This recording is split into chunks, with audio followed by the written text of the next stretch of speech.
الرحمن اللہ کے ناموں میں سے ایک نام ہے، لیکن سب سے پیارا نام ہے اور سب سے اہم نام ہے اس اعتبار سے کہ ہمیں سب سے زیادہ ضرورت اللہ کی رحمت کی ہے۔ اللہ خالق ہے، یہ اس کا کام ہے، اس نے خلق کیا ہے، ہماری کوئی غرض تو نہیں تھی، ہماری کوئی درخواست تو نہیں تھی، اس نے تخلیق فرمایا۔ وہ ہمارا امتحان لینا چاہتا ہے تو رب بھی ہے، وہ ہماری ضروریات بہم پہنچاتا ہے جب تک اس دنیا میں رکھنا چاہتا ہے۔ ہمیں جو اصل ضرورت ہے اس کی رحمت کی ہے، اس لیے کہ جو ابدی زندگی ہے، آخری زندگی اور ابدی زندگی، اس میں خیر کا، بھلائی کا، روح و ریحان، اس کا دار و مدار جو ہے وہ اللہ تعالیٰ کی رحمت پر ہے۔ چنانچہ حضور نے ایک مرتبہ فرمایا کہ کوئی انسان محض اپنے عمل کی بنیاد پر جنت میں داخل نہیں ہو سکے گا جب تک کہ رحمت خداوندی دستگیری نہ کرے۔ اس پر کسی صحابی نے بڑی ہمت سے کام کیا اور ہمیں ان کا ممنون ہونا چاہیے۔ اگر وہ نہ کرتے یہ ہمت تو جواب ہمیں کیسے ملتا؟ جب سوال آیا تو جواب آیا، کیا حضور آپ بھی؟ کیونکہ اسٹیٹمنٹ بڑا کیٹیگوریکل تھا، کوئی انسان داخل نہیں ہو سکتا جنت میں جب تک کہ رحمت خداوندی دستگیری نہ کرے۔ تو حضور کیا آپ بھی؟ فرمایا ہاں میں بھی، الا یتغمدنی ربی برحمتہ، جب تک میرا رب مجھے اپنی رحمت سے ڈھانپ نہیں لے گا میں بھی داخل ہوں۔ یہ جو رحمت سے اللہ کے دو نام بنے ہیں، رحیم اور رحمان، ان میں رحمان کی شان یہ ہے کہ جس میں یہ رحمت خداوندی کی ایک شان آتی ہے، جیسے اس میں جوش ہے، جیسے ٹھاٹھا مارتا ہوا سمندر۔ ایک سمندر پرسکون ہے، ایک سمندر وہ ہے جس میں اونچی اونچی پہاڑ ایسی لہریں اٹھ رہی ہیں۔ تو رحمان میں رحمت خداوندی کی وہ شان۔ تو اسماء خداوندی میں گویا کہ سب سے چوٹی کا نام الرحمان۔ علم القرآن، اس نے قرآن کی تعلیم دی۔ سوال یہ ہے کہ باقی ساری تعلیم جو ہے، باقی سارا علم جو انسان کو حاصل ہوا، وہ کس کا دیا ہوا؟ Source of all knowledge is اللہ۔ علم آدم الاسماء کلہا، اللہ نے آدم کا اسماء سکھائے تھے، جن کا سارا ظہور ہوا ہے۔ پھر یہ جو انسانی علم ہے، ایکوائرڈ نالج جو انسان نے حاصل کیا ہے، یہ سائنس اور ٹیکنالوجی کی ساری ترقی ہے، انہیں اسماء، علم الاسماء کا جو ہے ظہور ہے۔ لیکن تمام علوم میں چوٹی کا علم قرآن کا علم۔ خلق الانسان، پھر دیکھیے تھرڈ سٹیٹمنٹ، انسان کو پیدا کیا۔ تو صرف انسان کو تو نہیں پیدا کیا، ملائکہ کو نہیں کیا۔ اور بظاہر تو وہ سب سے اونچی مخلوق ہے جو نور سے پیدا کیے گئے، جن کی کسی خطا کا، غلطی کا، گناہ کا تصور ہی نہیں۔ جنات کو نہیں پیدا کیا، پہاڑوں کو، آسمانوں کو، زمین کو، یہ ساری جو گیلیکسیز ہیں ان کو کس نے پیدا کیا؟ لیکن جملہ مخلوقات میں چوٹی کی مخلوق وہ انسان ہے۔ اسی لیے مسجود ملائک بنا دیا گیا کہ اس کے سامنے، حضرت آدم کے سامنے تمام سجدوں کو، تمام فرشتوں کو سجدہ ریز ہونے کا حکم دیا گیا۔ اور قرآن خبر دیتا ہے فسجد الملائکۃ کلہم اجمعون، تو سجدہ کیا تمام فرشتوں نے، سب کے سب نے، کل کے کل نے۔ 3 دفعہ اس لفظ کی تکرار ہو رہی ہے، کہیں یہ شبہ نہ رہ جائے کہ جبرائیل نے تو نہیں کیا ہوگا، وہ تو بہت بڑے فرشتے نہیں۔ فسجد الملائکۃ کلہم اجمعون، تو چوٹی کی تخلیق انسان۔ علمہ البیان، اسے بیان کی صلاحیت عطا کی، تعلیم دی، تو اور کیا صلاحیتیں نہیں دی؟ سب سے زیادہ اللہ جو احسان دھرتا ہے قرآن پر بار بار، وہ تو سمع اور بصر پر ہے۔ ان السمع والبصر والفؤاد کل اولئک کان عنہ مسئولا، تو کیا یہ صلاحیتیں نہیں دی؟ تمام صلاحیتوں میں چوٹی کی صلاحیت جو ہے وہ قوت بیان ہے۔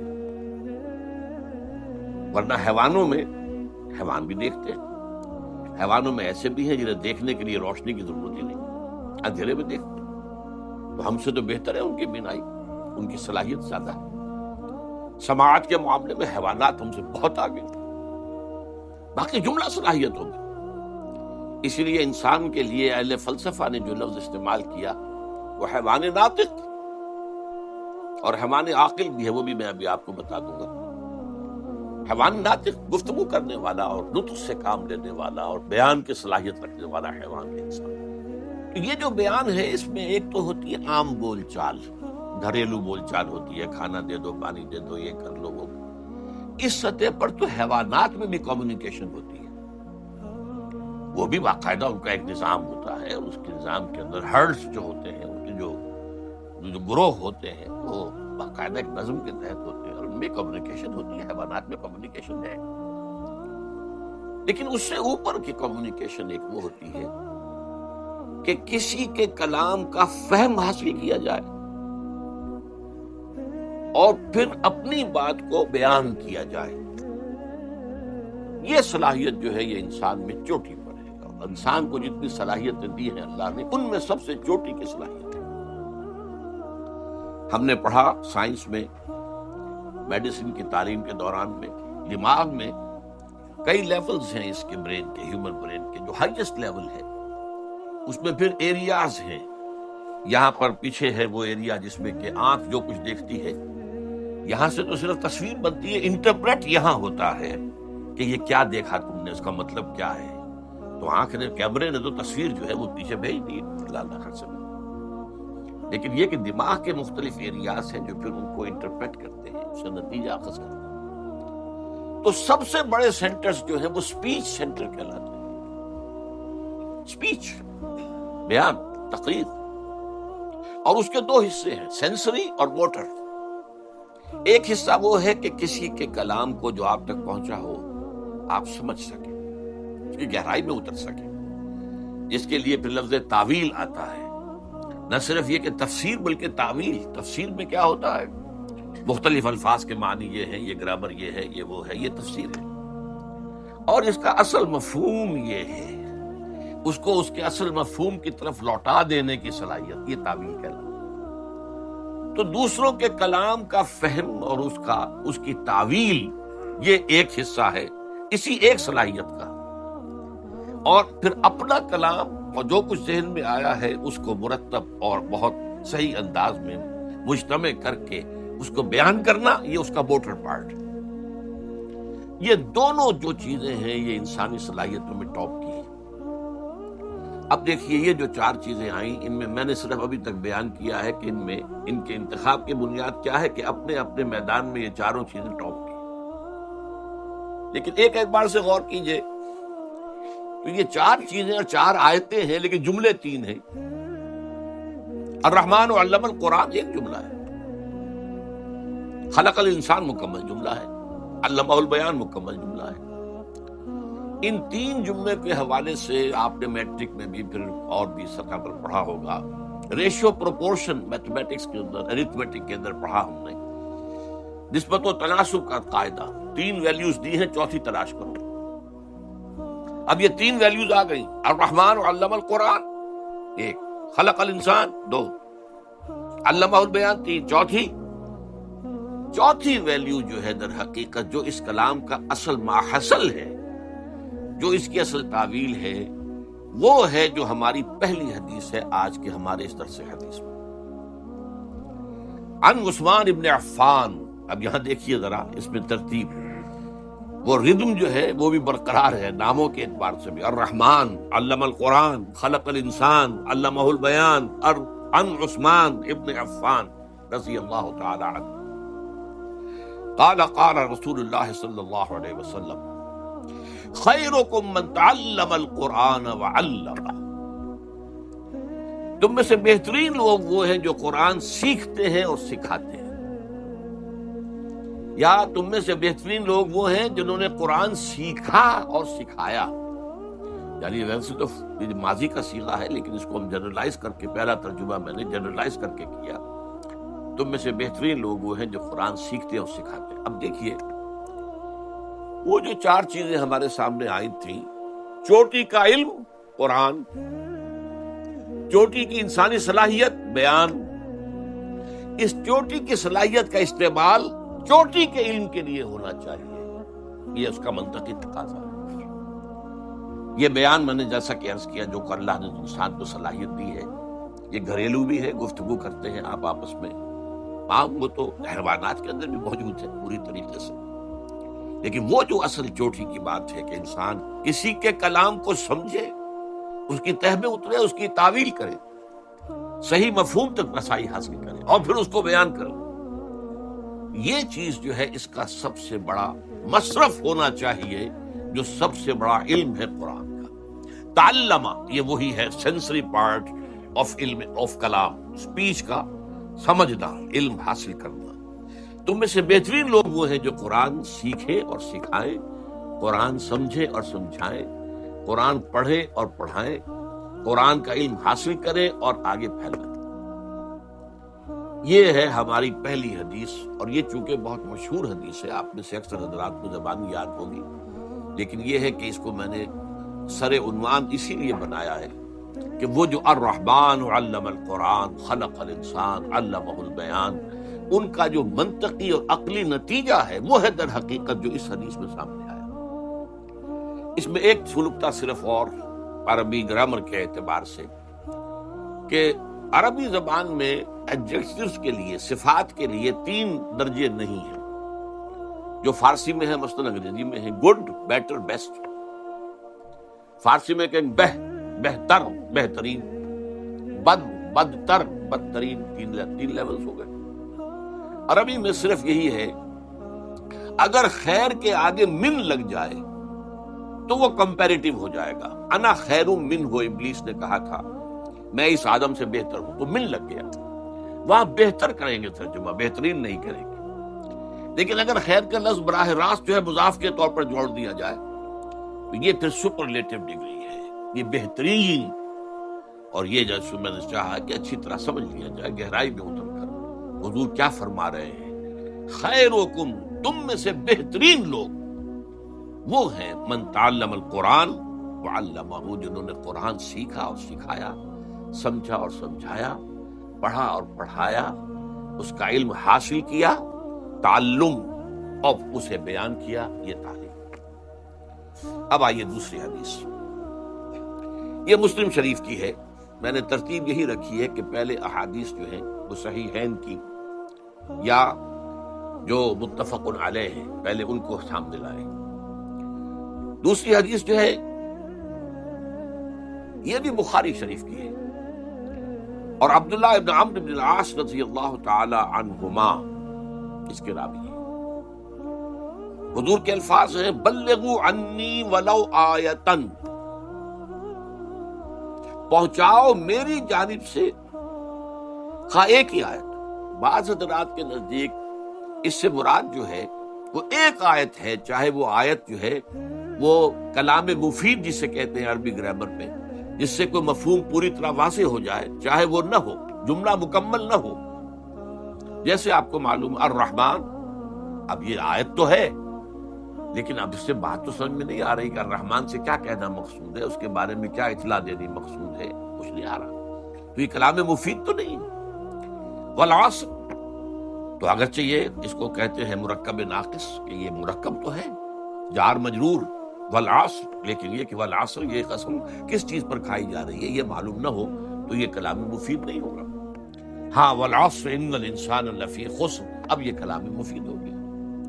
تو بعض حضرات کے نزدیک آیتن جو ہے واحدتن ہو، چاہے وہ جملہ نہ بھی بنتی، اور اکثر کے نزدیک یہ ہے کہ اس سے مراد جو ہے وہ جملہ مفیدہ، یعنی آیت جو ہے یا تو وہ اپنی جگہ ایک مکمل جملہ ہو، ان الانسان لفی خسر ایک مکمل جملہ ہے، اب خواہ وہ یہ کہ 2-3 آیتوں سے مل کر وہ جملہ بنتا ہو، جیسے کہ ابھی ہم نے پڑھا الرحمن علم القرآن، جملہ تو تب بنا رحمان نے قرآن سکھایا، لیکن بہرحال یہ اس میں جو ایک آیت کا لفظ استعمال کیا حضور نے، اس سے اس کی طرف تاکید کی آپ اندازہ کیجئے کہ یہ نہیں کہا جا رہا کہ ایک ہی آیت کی دعوت تبلیغ کرتے پھریں، ظاہر بات ہے اس میں تو بڑے خطرات ہیں، وہ آیت تو منسوخ بھی ہو سکتی ہے، وہ آیت جو ہے اس کے اندر کوئی ایسا مفہوم بھی ہو سکتا ہے کہ جس کی وضاحت دوسری جگہوں پر آئی ہو، یہ نہیں ہے کہ بس ایک آیت سیکھ لو اور اس کو جو ہے آگے اسی کے مبلغ بن کر، یہ تاکید کا انداز ہے،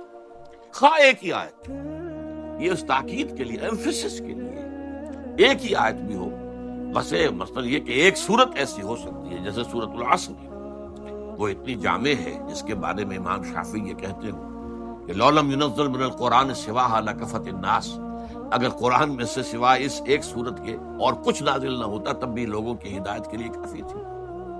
اور لو تدبر الناس هذه السورہ لوسعتهم، اگر لوگ صرف اس ایک سورت پر تدبر کریں تو یہ ان کے لیے کافی ہو جائے گی. تو اس صورت کا انسان مبلغ بن جائے، اس کو اچھی طرح سمجھ کر اسے سب بیان کرنے کا جو ہے بیڑا اٹھا لے تو بات سمجھ میں آتی ہے، لیکن عام طور پر نہیں.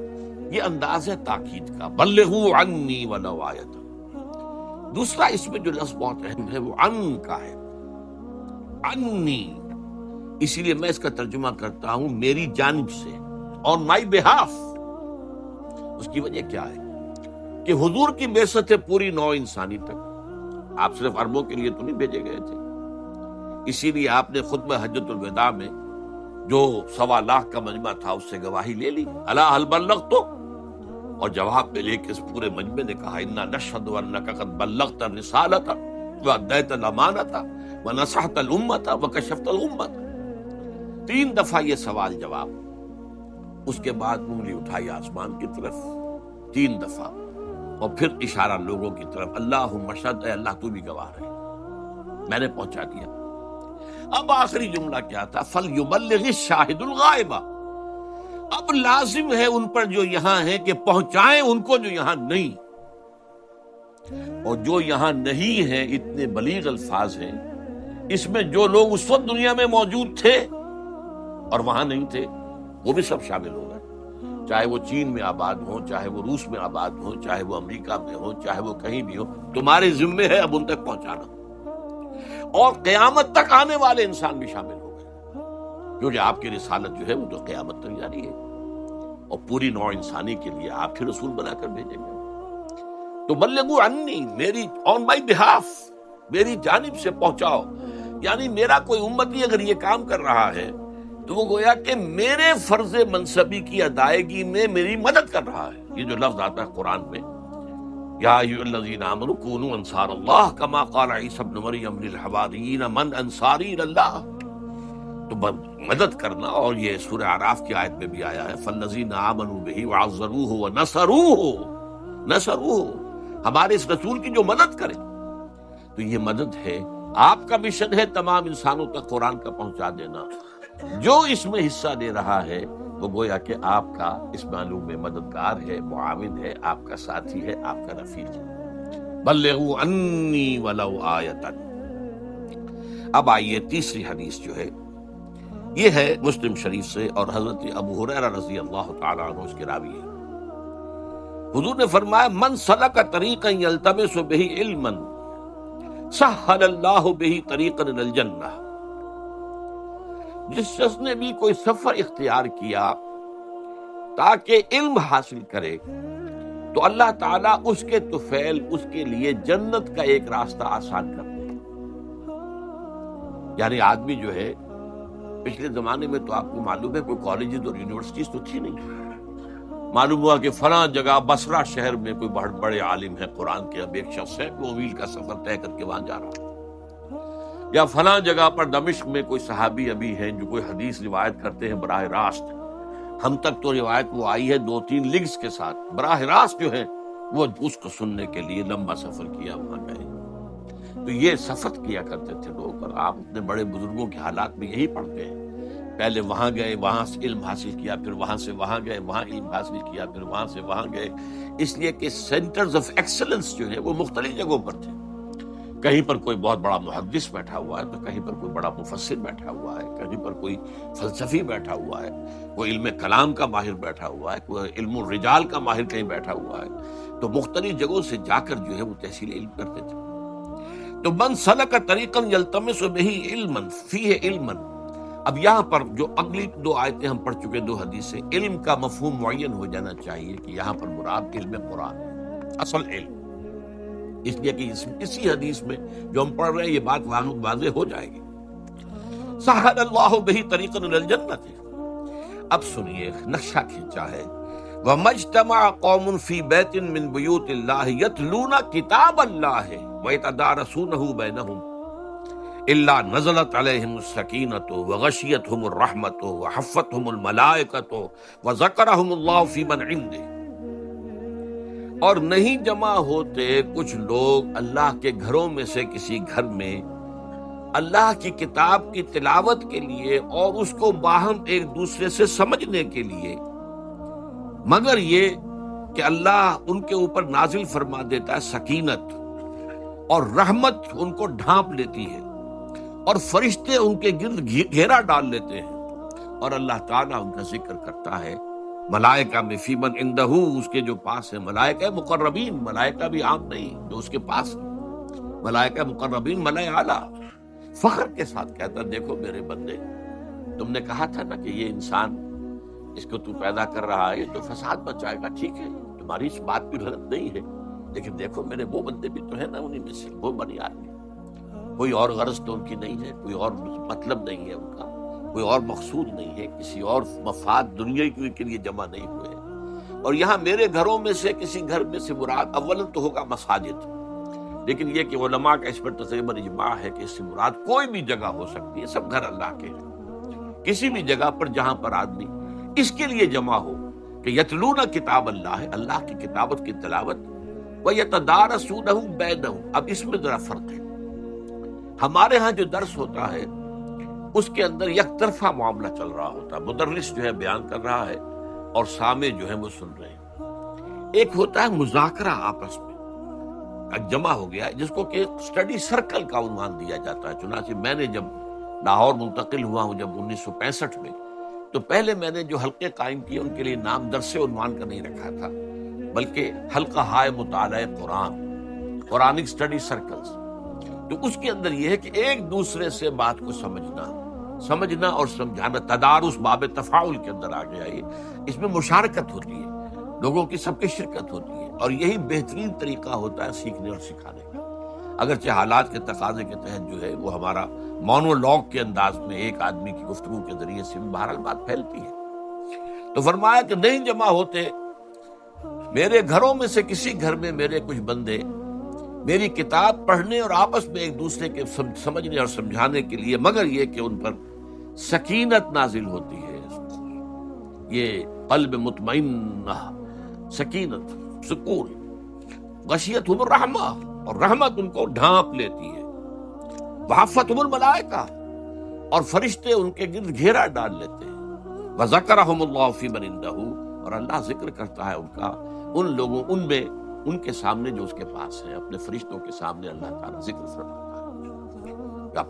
اس پر خوشی منائیے اور فاستبشروا، آج ہمارا ذکر بھی اللہ تعالیٰ اس اپنی ملائے اعلیٰ کی محفل میں، خدا خود میر محفل بود اندر لامکاں خسرو، ایک ہے نا محفل، وہ ہمارے لیے لامکاں ہے، لیکن وہ ایک خاص مکان ہے جہاں اللہ تعالیٰ جو ہے اس کا عرش ہے، اس کے ارد گرد جو ہے حولہ جو ہے اس فرشتے، تو اس محفل میں ذکر وہ اللہ تعالیٰ کی طرف سے خوشخبری کی سب سے بڑی بات ہے۔ چوتھی حدیث یہ بھی مسلم شریف کی ہے، عن ابی ہریرہ رضی اللہ تعالی عنہ، اذا مات الانسان انقطع عملہ الا من ثلاث، جب کسی انسان کی موت واقع ہو جاتی ہے تو اس کا عمل منقطع ہو جاتا ہے سوائے تین چیزوں کے۔ ظاہر بات ہے کہ یہ جو مہلت عمل ہے وہ تو ہماری اس زندگی کے اندر ہے، یہ تو 3 گھنٹے کا امتحان نہیں تو 30 برس کا امتحان سمجھ لیجیے، 60 برس کا امتحان سمجھ لیجیے، لیکن یہ کہ جب 3 گھنٹے پورے ہوتے ہیں تو پھر اعلان ہوتا ہے اسٹاپ رائٹنگ،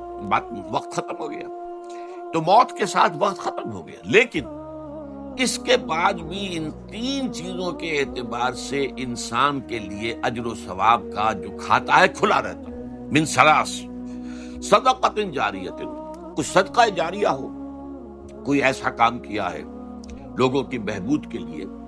پرانے زمانے میں سرائے ہوتی تھی، سرائے بنا دی ہے، مسافر آئیں آرام کریں، کنویں کھدوا دیے ہیں، کہیں پر پل بنوا دیا ہے، یہ مختلف جو ہے مسجد بنا دی ہے، لوگ جو ہے آئے اللہ کا ذکر کریں۔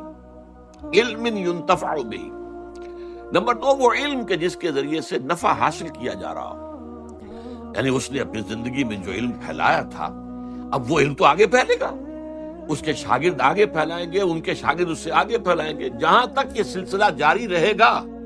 جس نے اس کا آغاز کیا تھا اس کے اللہ تعالیٰ کے ہاں جو کھاتے کھلے ہوئے ہیں ان میں اس کا ثواب کا اندراج ہوتا رہے، یہ مسلسل جاری رہے گا۔ صدقہ جاریہ جن سے لوگوں کو فائدہ پہنچتا ہو، وہ علم کہ جس سے نفع ہو سکے، اور ولد صالح یدعو لہ، یا پھر اس کی اولاد، صالح اولاد، نیک اولاد۔ نیک اولاد سب سے بڑا صدقہ جاریہ ہے، تو یہ صدقہ جاریہ پھر وہ اس کے لیے دعائیں بھی کریں گے، ان کی مغفرت کے لیے دعائیں کریں گی۔ اولاد جو ہوگی نیک ہوگی، جو نیک نہیں ہے وہ بھول جائیں گے کون ہمارا باپ تھا، کون ہماری ماں تھی، کیا ان کے احسانات ہم پر تھے۔ لیکن جو ولد صالح ہوگا، ظاہر بات ہے کہ وہ تو دعا کرے گا۔ 5ویں حدیث مسلم عن ابی ہریرہ رضی اللہ تعالی عنہ، الناس معادن کمعادن الذهب والفضة خیارہم فی الجاہلیت خیارہم فی الاسلام اذا فقہوا۔ یہاں اس حدیث کو میں خاص طور پہ اس لیے لایا ہوں کہ ایک لفظ جو ہے تفقہ، فقہ، اس کو آپ سمجھ سکیں۔ قرآن کے علم کے لیے علم کا لفظ بھی ہے، قرآن کے علم کے لیے حکمت کا لفظ بھی ہے، قرآن کے علم کے لیے خیر کا علم بھی ہے، قرآن کے علم کے لیے حکمت کا لفظ بھی ہے، اور تفقہ کا لفظ بھی ہے۔ یہ تمام چیزیں جو ہیں وہ اس علم کے اور اس فہم کے مختلف پہلوؤں کو واضح کرنے والی ہیں۔ حضور فرماتے ہیں کہ لوگوں کی مثال معدنیات کی سی ہے، یعنی ایک سونے کی اور کو صاف ستھرا کریں گے تو کیا بنے گا؟ خالص سونا۔ چاندی کی ہوگی تو اسے کتنا ہی صفا کر لیں اس سے سونا تو نہیں بنے گا، چاندی بنے گی، چاندی صاف ہو جائے گی۔ تانبے کی ہوگی تو تانبا ہی بنے گا۔ اسی طرح انسان بھی اپنی خلقت کے اعتبار سے مختلف مزاج لے کر دنیا میں آتے ہیں۔ اس پہلو سے جیسے سونا بھی ہے، چاندی بھی ہے، اسی اللہ نے پیدا کی ہے، لیکن سونے کی اور کو صاف کریں گے سونا بنے گا، چاندی کی اور صاف ہو جائے گی چاندی بنے گی۔ اسی طریقے سے انسانوں میں سے یہ بھی معدنیات کی طرح ہیں، جیسے کہ سونے اور چاندی کی معدنیات ہوتی ہیں۔ خیارہم فی الجاہلیت خیارہم فی الاسلام، ان انسانوں میں سے جو بہترین لوگ ہوتے تھے جاہلیت کے دور میں، اسلام لانے سے پہلے، وہی بہترین ہوئے اسلام لانے کے بعد۔ اب مسلمانوں میں بہترین وہی ہوگے، اس لیے کہ اگر انسانی شخصیت کا جو بنیادی حیولہ بنا ہوا ہے وہ برتر ہے، تو اب وہ مومن ہوگا تو برتر مومن ہوگا، اونچا مومن ہوگا، اعلیٰ مومن ہوگا۔ اور اگر وہ بنیادی جو میٹیریل ہے، اس کا بنیادی جو اس کا حیولہ بنا ہوا ہے وہ کمتر ہے، تو ظاہر بات ہے کہ وہ مومن تو ہوگا لیکن کمتر مومن ہوگا، اس پہلے مومن کے درجے کا مومن نہیں ہوگا۔ البتہ یہ بات ذہن میں رکھیں کہ جہاں تک اجر و ثواب کا تعلق ہے اس کا اس سے کوئی تعلق نہیں ہے۔ اگر اللہ نے کسی کی اور جو ہے وہ چاندی کی بنائی ہے تو اسی کے مطابق حساب بھی لے گا، اس سے ان کا حساب نہیں لے گا کہ جو سونے والی اور والے لوگ ہوں گے ان کا محاسبہ جو ہوگا وہ اپنی سطح پر ہوگا کہ تمہیں ہم نے یہ کچھ صلاحیتیں دی تھی، تم نے کیا کیا۔ تو اللہ تعالیٰ لا یکلف اللہ نفسا الا وسعها، تو جس کو کہ کبھی قرآن میں شاکلہ بھی کہا گیا ہے سورہ بنی اسرائیل میں، اور وسع کا لفظ جو ہے یہ بار بار قرآن میں یہ الفاظ آئے ہیں، اور یہ بہت ہی ہمارے لیے خوشخبری ہے کہ اللہ کا محاسبہ جو ہے وہ اندھے کی لاٹھی کی طرح نہیں ہوگا کہ وہ گھومے تو وہ نہیں دیکھتی ہے کس کو لگ رہی ہے۔ اللہ تعالیٰ کا جو محاسبہ ہوگا وہ بھی ہر شخص کا انڈیویجول ہوگا، وہ انڈیویجول جو ہے کلہم آتی ہے یوم القیامت فردا، ہر شخص ایک فرد انفرادی حیثیت میں اللہ کے سامنے حاضر ہوگا، اور اسے اللہ نے جو کچھ دیا تھا اس کے حساب سے اس کا محاسبہ ہوگا۔ اس لیے وہ اخروی حساب کے اعتبار سے یہ نہ سمجھے کہ تو ناانصافی ہو جائے گی، پھر اللہ کے ہاں وہ ناانصافی نہیں ہوگی۔ البتہ دنیا میں اللہ تعالیٰ نے یہ جو رنگا رنگی پیدا کی ہے، بوقلمونی پیدا کی ہے، ذوق اس جہاں کو ہے زیب اختلاف سے، یہ اختلاف اگر نہ ہو، رنگا رنگی نہ ہو اور یہ گنا گونی نہ ہو تو ظاہر بات ہے مونوٹنی جو ہے اس سے تو انسان کی طبیعت بیزار ہو جاتی ہے۔ تو اختلاف جو ہے اس کے اندر ایک حسن ہے، اور یہ حسن تخلیق ہے، اس پہلو سے علیحدہ بات ہے، لیکن محاسبے کے اعتبار سے اس میں کوئی کمی جو ہے اس کا نہیں ہوگا، اس لیے کہ اس سے اسی کے مطابق حساب لیا جائے گا۔ لیکن اصل جو اس حدیث کے لفظ تھا اذا فقہ، جب کہ وہ دین کا فہم حاصل کر لے۔ یہ فقہ کا لفظ جو ہے ہمارے ہاں بعض چیزیں ایسی ہیں کہ جو بعض اصطلاحات ہماری اپنا مفہوم جو ہے، اصل مفہوم بالکل ان کا غائب ہو گیا ہے ذہنوں سے، اس لیے کہ وہ کسی اور مفہوم میں زیادہ عام ہو گئے. لفظ احسان ہے. اب احسان کے لفظ ہم سمجھتے ہیں کسی کے ساتھ بھلائی کرنا. اب یہ لفظ احسان اصطلاح ہے دین کی. دین جو ہے انتہائی خوبصورت ہو جائے، آپ کی دینی زندگی انتہائی حسین ہو جائے، ہر اعتبار سے اس میں خوبی ہی خوبی نظر آئے، وہ احسان ہے، وہ درجہ احسان ہے. نمبر 2 پر حدیث آئے گی، اخبرنی عن الاسلام اخبرنی عن الایمان اخبرنی عن الاحسان. تو اس معنی میں یہ لفظ جو ہے فقہ کا لفظ کیونکہ ہمارے ہاں عام ہو گیا ہے، وہ علم فقہ یعنی احکام شریعت کا استنباط اور اس کا استخراج کر کے اور قیاس کے ذریعے سے غور کر کے نئے مسائل کے لیے جو ہے رائے نکالنا، یہ فقہ ہے. اور اس کو ہم شریعت، اب ہمارے ہاں ہمارا تصور یہ فقہ حنفی ہے، یہ فقہ مالکی ہے، یہ فقہ شافعی ہے، یہ فقہ حنبلی ہے. تو اس اعتبار سے فقہ کا لفظ اس پر چسپاں ہو گیا. اصل میں یہ لفظ ہے فہم، گہرا فہم. یعنی جب انسان ایک ہے سرسری طور پر آپ ایمان لے آئے، لیکن یہ کہ ایک ہے کہ آپ نے اس ایمان اور اسلام کے گہرائیوں میں اترنے کی کوشش کی اور ان کو سمجھا. ایک قرآن کو سرسری طور پر سمجھنا ہے، جیسا کہ میرا کتابچہ جو ہے مسلمانوں پر قرآن مجید کے حقوق، اس میں ایک چیپٹر ہے تذکر اور تدبر. تذکر جو ہے قرآن مجید کو سمجھ لینا، جیسے کہ سطح سمندر کے اوپر اگر تیل کا کوئی ٹینکر جو ہے وہ ٹوٹ گیا اور تیل بہہ گیا تو تیل سطح پر رہے گا، نیچے تو نہیں جائے گا. تو قرآن مجید کا اصل جو نصیحت ہے، اس کا جو لیسن ہے، اس کی جو ہدایت، وہ سطح پر ہے. لہذا سرسری طور پر پڑھ کر کے بشرطے کہ اس کی اپنی زبان میں پڑھا جائے، یہ شرط اس کے لیے لازم ہے. محض ترجموں سے تو کچھ حاصل ہوگا بہت کم، انسپریشن حاصل نہیں ہوگا. لیکن یہ ہے کہ آپ اپنی آنکھ سے اور قرآن کو اس کی اپنی زبان میں پڑھیں گے تو تذکر تو بہت آسانی سے آپ کو حاصل ہو جائے گا. وَلَقَدْ يَسَّرْنَا الْقُرْآنَ لِلذِّكْرِ فَهَلْ مِن مُدَّكِرٍ. 4 مرتبہ یہ چیلنج کے انداز میں الفاظ آئے ہیں. ہم نے تذکر کے لیے قرآن کو بہت آسان کر دیا ہے، تو ہے کوئی جو اس سے نصیحت حاصل کرنا چاہے؟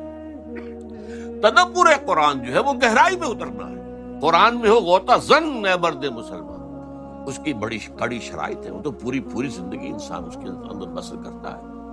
حضرت عبداللہ ابن عمر رضی اللہ تعالیٰ عنہما کا ایک قول ہے کہ میں نے صرف سورہ بقرہ پر 8 سال تک تدبر کیا. 8 سال.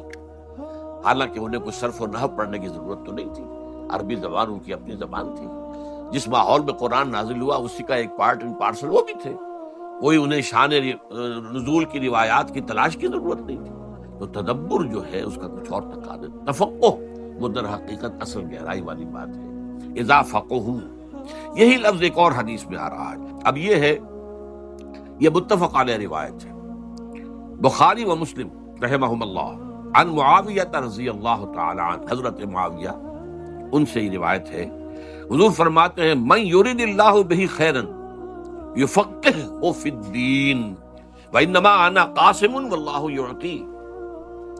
حضور فرماتے ہیں اللہ تعالیٰ جس شخص کے ساتھ خیر کا ارادہ فرماتا ہے، بھلائی کا، اس کے درجات بلند کرنے کا ارادہ فرماتا ہے، تو اسے دین کا تفقہ عطا کر دیتا ہے. ایک ہے دین کی سرسری جو ہے معلومات ہے، یا دین کا جو قانونی حصہ ہے اس کے بارے میں تفاصیل معلوم ہے، اور ایک یہ ہے کہ تفقہ فی الدین، دین کے اندر گہرائی میں اتر کر سمجھا جائے کسی حکم کا مقصد کیا ہے، کسی حکم کی حکمت کیا ہے، احکام میں اولن کون سے ہیں، دوم کون سے ہیں، کون سی چیز جو ہے اولیت رکھنے والی ہے، کون سی چیز ثانویت کی حامل ہے. کہیں الٹا نہ کر دیں کہ جو ثانوی ہے اس سے آپ اولین بنا لیں اور جو اولین ہے اسے ثانوی بنا لیں، تو سارا جو اپ سائڈ ڈاؤن ہو جائے گا، معاملہ گڑبڑ ہو جائے گا. حالانکہ ٹھیک ہے دونوں چیزیں جو ہیں وہ ہیں، اس میں وہ دین ہی کے حصے ہیں، لیکن اس دین کے اندر ایک چیز اولین اہمیت کی تھی آپ نے ثانوی بنا دی، اور ایک ثانوی اہمیت کی تھی اسے آپ نے اولین کے درجے پر رکھ دیا، تو آپ نے تو الٹا کر دیا معاملہ. تو وہ سارا جو ہے تفقہ معاملہ ختم ہو جائے گا. تو یفقہہ فی الدین، دین کا تفقہ حاصل کرنا. اور اس کے لیے خاص طور پر میں یہاں نہیں ہے وہ روایت، حضور صلی اللہ علیہ وسلم نے حضرت عبداللہ ابن عباس اپنے چچیری بھائی رضی اللہ تعالی عنہما، ان کے لیے خاص طور پر اللہ سے دعا کی تھی، اللہم فقہہ فی الدین وعلمہ التاویل. اے اللہ اس نوجوان کو دین کا تفقہ عطا کر، دین کا گہرا فہم، گہرائی میں سمجھ، گہری فہم، اور اس کے ساتھ جوڑ کر آیا ہے علم التاویل، قرآن کی تعویل کا علم عطا کر۔ میں نے بتایا تھا تفسیر اور ہے، تعویل اور ہے۔ تفسیر میں بحث کی جاتی ہے الفاظ سے، ترکیب سے، نحو سے، صرف سے، اس سے، اس سے، یہ تو ہے وہ تفسیر ہو رہی ہے، یا اس کا جو ہے شان نزول یہ ہے۔ ایک ہے اس کلام کے فہم کو اس کے اصل مدلول تک پہنچانا، اصل اس میں مقصود کیا ہے، کیا بات کہنی جو ہے مطلوب ہے، اس تک پہنچا دینا۔ تعویل کے معنی اول کیا ہے؟ لوٹانا۔ تو اسی معنی میں کسی چیز کو لوٹا دینا اس کے اصل کی طرف، اس کے اصل مفہوم کے ذریعے تعویل ہے۔ تو در حقیقت تفقہ فی الدین اور تعویل قرآن یہ دونوں ایک ساتھ جڑے ہوئے ہیں، ان دونوں کا گہرا تعلق ہے۔ اسی لیے حضور نے دعا میں ان دونوں چیزوں کو شامل کیا، اللہم فقہہ فی الدین وعلمہ التعویل۔ اب آئیے 7ویں حدیث، یہ بھی متفق علیہ ہے، بخاری و مسلم، عن ابی مسعود، ابن مسعود رضی اللہ تعالی عنہ، عبداللہ ابن مسعود، لا حسد الا فی اثنتین، حضور فرماتے ہیں کہ کوئی حسد نہیں ہونا چاہیے مگر دو اشخاص کے بارے میں۔ اب یہاں پہ لفظ حسد جو آیا ہے وہ در حقیقت اس عام معنی میں نہیں آیا ہے، تو اصل میں یہ ہے کہ جس میں رشک، جسے ہم اردو میں کہتے ہیں رشک، فلاں کو فلاں پر رشک آیا، ایک ہے فلاں کو فلاں سے حسد ہوا۔ یہ حسد ایک منفی شے ہے، کسی میں کوئی خیر یا خوبی دیکھی اب اس کو یہ ہو کہ یہ اس سے سلب ہو جائے اور مجھے مل جائے، یہ حسد ہے۔ ایک یہ ہے کہ اللہ تو نے اس کو یہ خیر دیا، مجھے بھی عطا کر، یہ رشک ہے، اور اس کے اندر کوئی برائی نہیں ہے، یہ اچھائی ہے، ٹھیک ہے۔ بھلے لوگوں کو دیکھ کر، اچھے لوگوں کی اچھائیوں کو دیکھ کر اس سے اپنے اندر بھی ایک آرزو اور تمنا کا ابھرنا، اور اس کے لیے پھر اللہ سے دعا کرنا، تو نے اپنے اس بندے کو یہ توفیق دی ہے، مجھے بھی توفیق عطا کر۔ تو اس معنی میں، رشک کے معنی میں لفظ یہاں آیا ہے کہ دو اشخاص کے سوا کسی اور کے ساتھ رشک نہیں کرنا چاہیے۔ رجلا آتاہ اللہ مالا فسلطہ علی ہلکتہ، ایک ایسا شخص جسے اللہ نے مال دیا ہے وافر، اور پھر اسے مسلط کر دیا ہے اس کو خرچ کرنے پر۔ وہ مال کو سینت کر نہیں رکھتا، خرچ کرتا ہے خیر میں، فی الحق، حق کے اندر خرچ کرتا ہے۔ حق میں ادائے حقوق بھی آ گیا، جو بھی رشتہ داروں کے حقوق ہیں، جو بھی اللہ تعالیٰ نے جس کے حقوق رکھے ہیں، والدین کے حقوق ہیں، اولاد کے بھی حقوق ہیں، ان میں بھی اولاد سے بھی انسان بخل نہ کرے۔ اگر اللہ نے آپ کو اچھی حیثیت دی ہے تو اولاد کا کبھی حق ہے کہ ان کو اس میں سے ملے، اس معنی میں۔ اور پھر یہ ہے کہ اللہ کے دین کے لیے، دین حق کے لیے، خیر کے لیے، بھلائی کے لیے خرچ کرنا، تو ایسا شخص جو ہے اس پر رشک آنا چاہیے۔ وَرَجُلًا آتَاهُ اللَّهُ الْحِكْمَةَ، اب وہ لفظ آ گیا دوسرا جو میں چاہتا تھا کہ انٹروڈیوس، حکمت۔ یہ قرآن مجید کے علم کے وہ دوسرا لیول ہے، گہرا تفقہ اور حکمت اور تعویل، جس کے لیے میں نے آپ کو 3 الفاظ جو ہیں وہ خاص طور پر چاہا ہے کہ ان سے واقفیت ہو جائے۔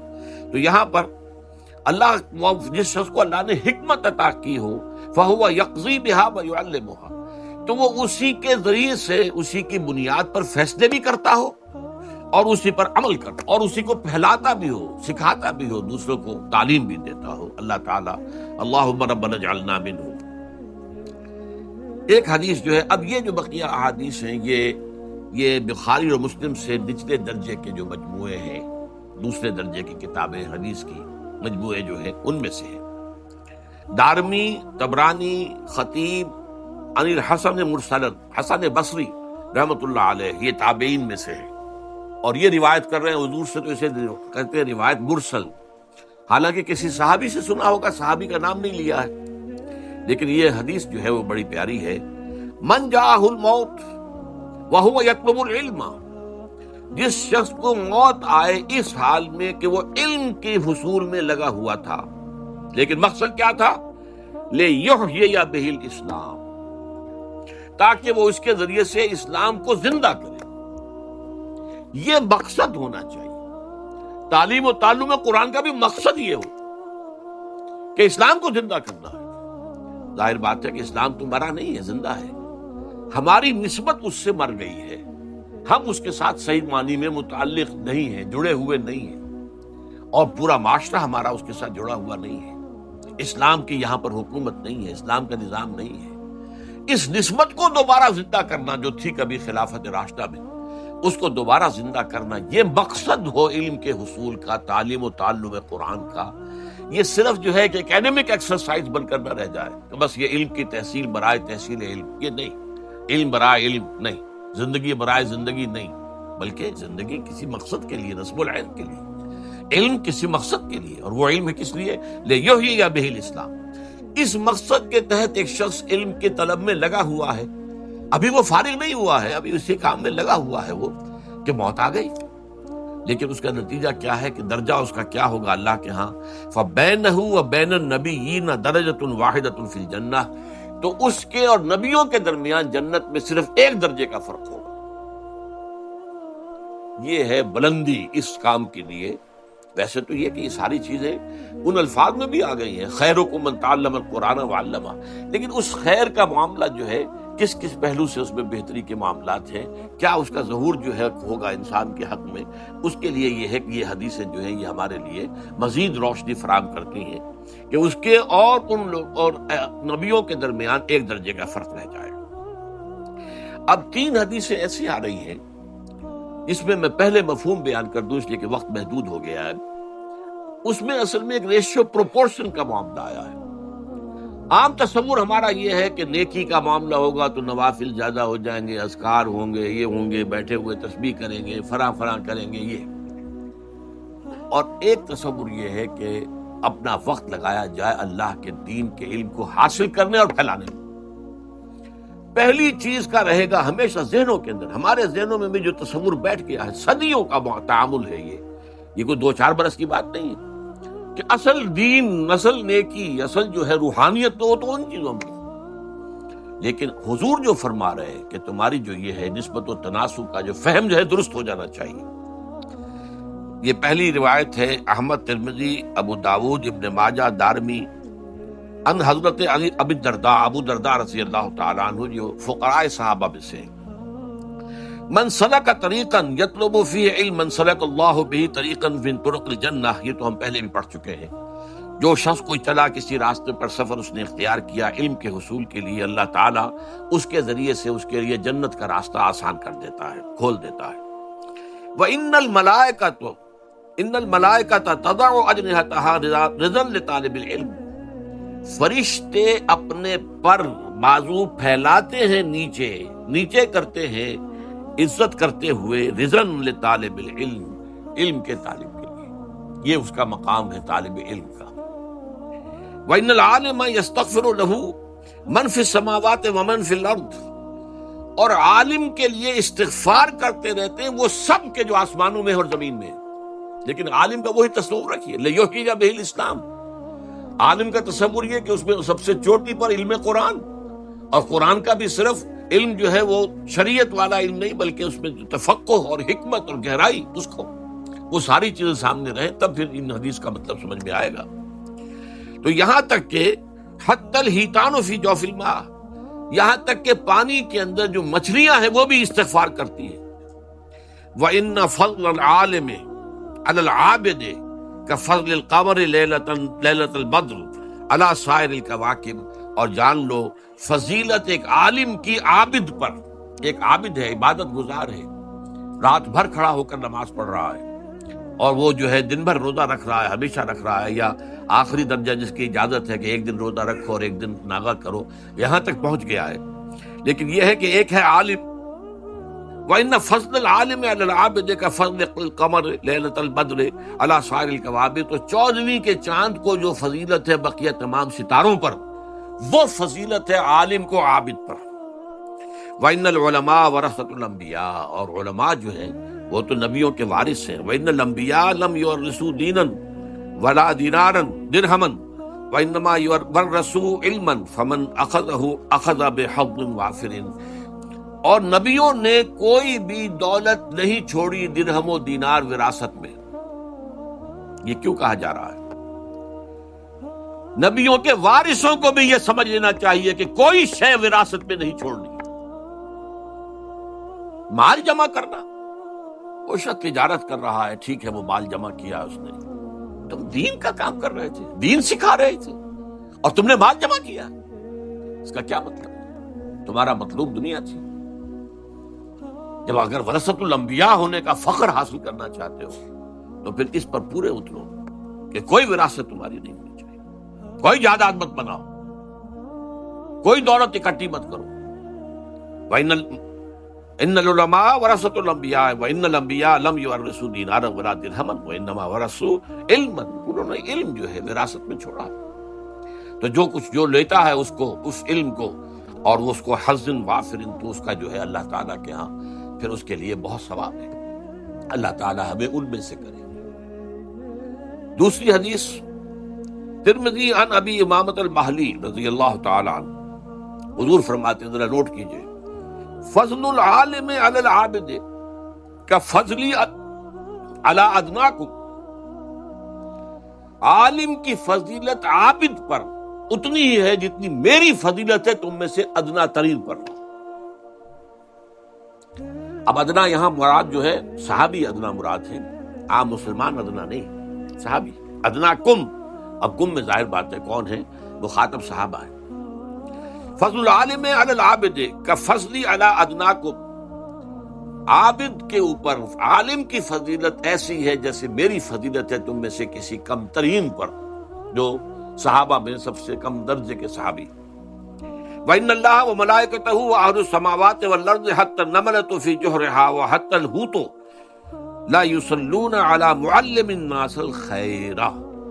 اور جان لو یقیناً اللہ اور اس کے فرشتے اور تمام آسمان والے، تمام زمین والے، یہاں تک کہ اپنے بلوں میں چیونٹیاں، اور یہاں تک کہ جو پانی کے اندر ہیں مچھلیاں، لا یصلون، وہ درود بھیجتے رہتے ہیں، وہ خیر کی دعائیں کرتے رہتے ہیں، علی معلم الناس الخیر، اس شخص پر کہ جو لوگوں کو خیر کی تعلیم دیتا.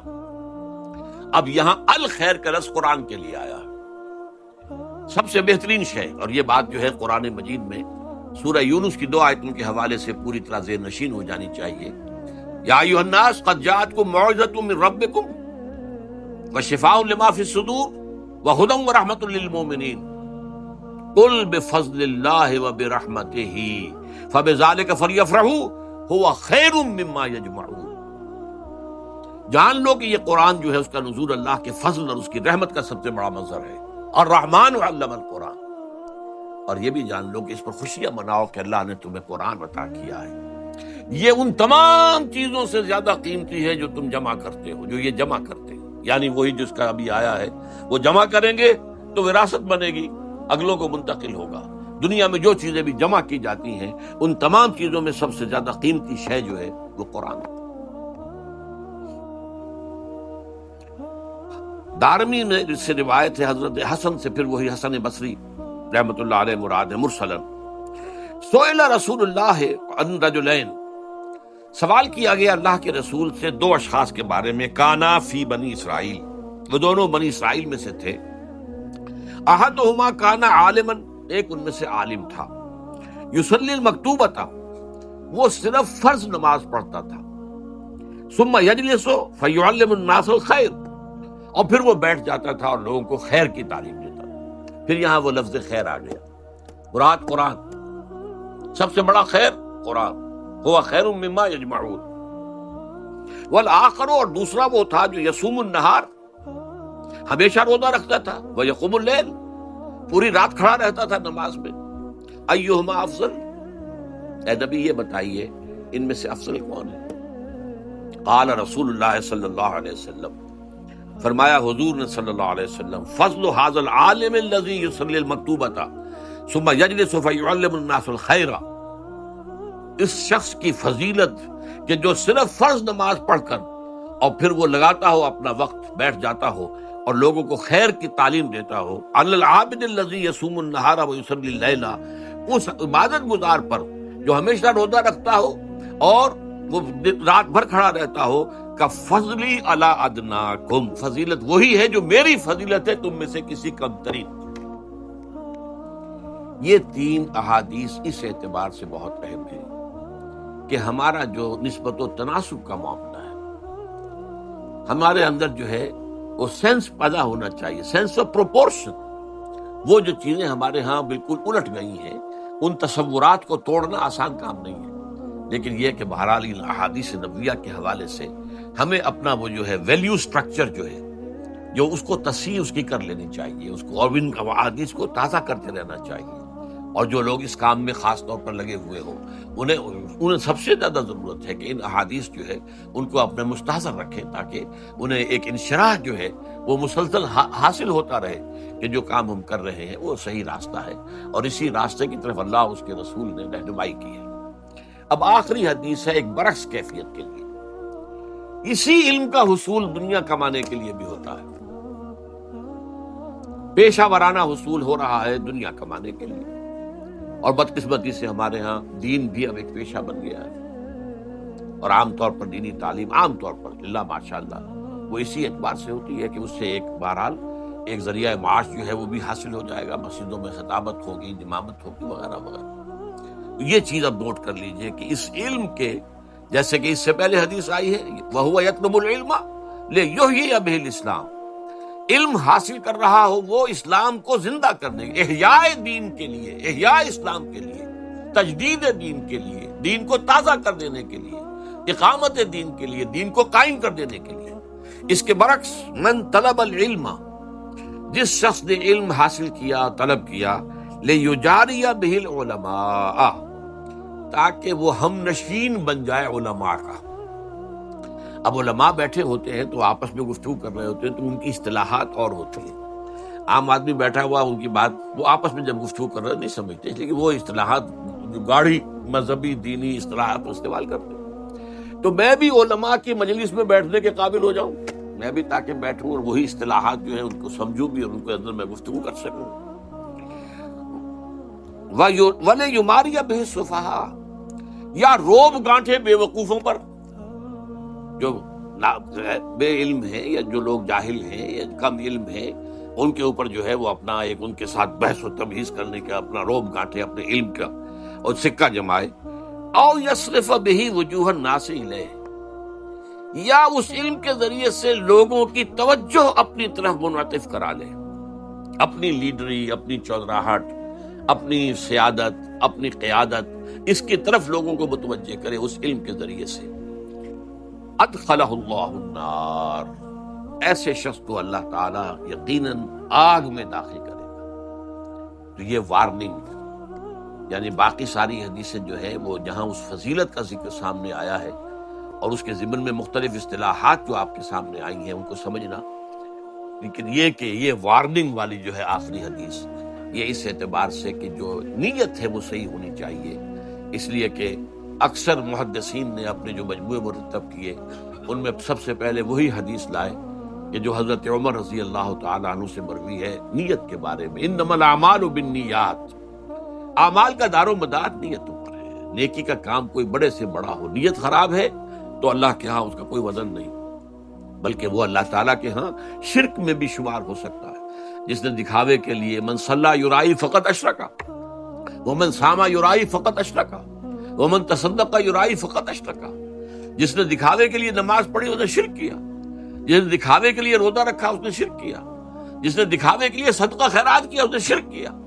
تو اللہ تعالیٰ جو ہے انما الاعمال بالنیات، تو اس طلب علم کے اندر نیت کا درست ہو جانا بہت ضروری ہے، اور اس نیت کے درست ہونے پر دار و مدار ہوگا کہ آیا اس کے ذریعے سے وہ درجہ جنت میں داخل حاصل ہو جائے گا جو نبیوں انبیاء سے متصل ہو، یا یہ کہ وہ دنیا کے اندر ذلیل و خوار اگر نہ بھی ہوا دنیا میں چاہے وہ کتنا ہی باعزت رہا ہو، آخرت میں ذلیل و خوار ہو جائے گا، جہنم میں جھونک دیا جائے گا۔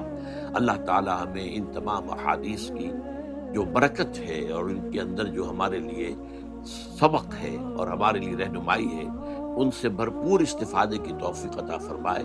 آمین یا رب العالمین۔